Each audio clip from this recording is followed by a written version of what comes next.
Good morning. My name's Chloe, and I'm bringing you some 1 minute stories from my big yellow chair. Um, the theme of this week was community in action. So, if you remember, I dropped my phone on the floor, and a neighbour kindly yelled out of her window to make sure I remembered to go and pick it up. And actually, since then, I've had a few more examples of community in action. I've had two different people leave cake on my doorstep, which has been brilliant. In another video, I mentioned I didn't have a printer, and I've had two people offer me their printer. So I'm going to start just putting random shout outs for things I need now. So I'm running low on Malbec. If anyone wants to pop down the shop, that'd be great. But yes, other people have been sending theirs in, and there's a less cake and wine centres. So why don't I pass you over to Shay Thompson? Hi, just a little community testimony. So basically, Pauline Carroll had ordered some eggs, and the lady said that she didn't have them to deliver to her. So she'd gone out and actually found some and bought some for their household. Then the lady rang her back and said, well, actually, I do have some now to deliver. So I'd already been asking her if she knew anyone that had eggs. So she got them delivered to my house. So when they came, I thought, okay, well, that's a few more than I need. So maybe I'll just go to both sets of neighbours. So I went first to a gentleman who was he's in his 70s. And he said, oh, great, I'll cross those off the list. And then I was going to go to the other neighbour, but I felt like, oh, maybe just not go yet. So I waited 2 days. And then on the Saturday morning, I thought, okay, it's the right time to go for the eggs. So I went round the Saturday morning, left the eggs at the front door, and then began to walk away, and the door opened, and the father of a little girl who's 6 said, oh wow, my little girl's just been asking for some scrambled eggs, and I couldn't give them to her because we didn't have any.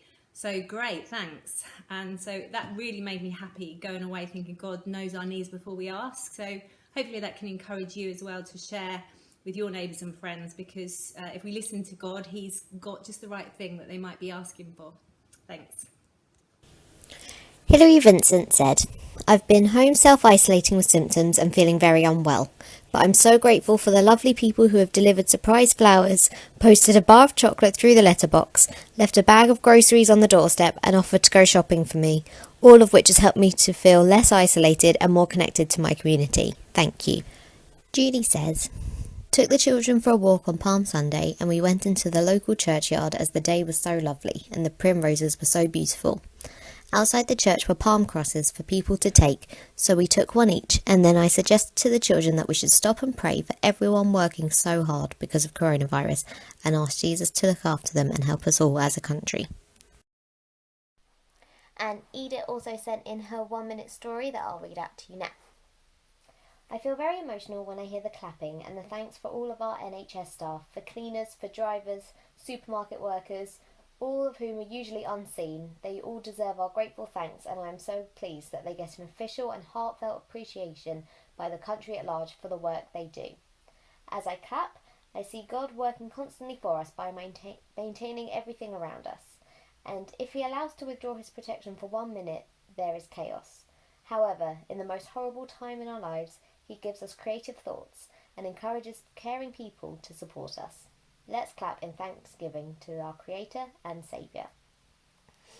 So that's some lovely 1 minute stories there. Thank you for everyone who sent those in. I can't wait for the next one. I love hearing from you all. So the next theme, if you watched Jason's Thought for the Day video yesterday, he was talking about developing habits, putting habits in place during this time that help you to really connect with God and drink from that life-giving fountain rather than a bowl of dog water. If you've seen the video, that makes more sense. So I thought that would be a great theme. What habits are you developing, excited about, hoping to build in over this time? What have you tried? What works? What hasn't worked? It'd be nice if we could be really honest about what's not working, or I hope they're all working brilliantly for you, but let's be real, that'd be great. For me, James and I have actually been working through this workbook together every week. That sounds really lame and gross, doesn't it? But we have. It's called Free by Mark Scandrett and Lisa Scandrett, who are a couple who help people work out their finances and how to live with a vision for that, and so we've been working on that and trying to work on those habits while we've got this time, which we've been finding helpful. So yeah, I'd love to hear what you've all been finding helpful. Do share your 1 minute stories, your top tips, anything you've been learning and growing in your habits over the last few weeks. You can send those to info@maybridge.org.uk, or you can WhatsApp them to me if you do that. My number is on Church Suite. Please do send videos, or at least photos if you can, because it's much nicer to be able to see your lovely faces than mine. And yeah, let's spread some more 1 minute stories. Let's keep talking. All right, talk to you soon. Bye.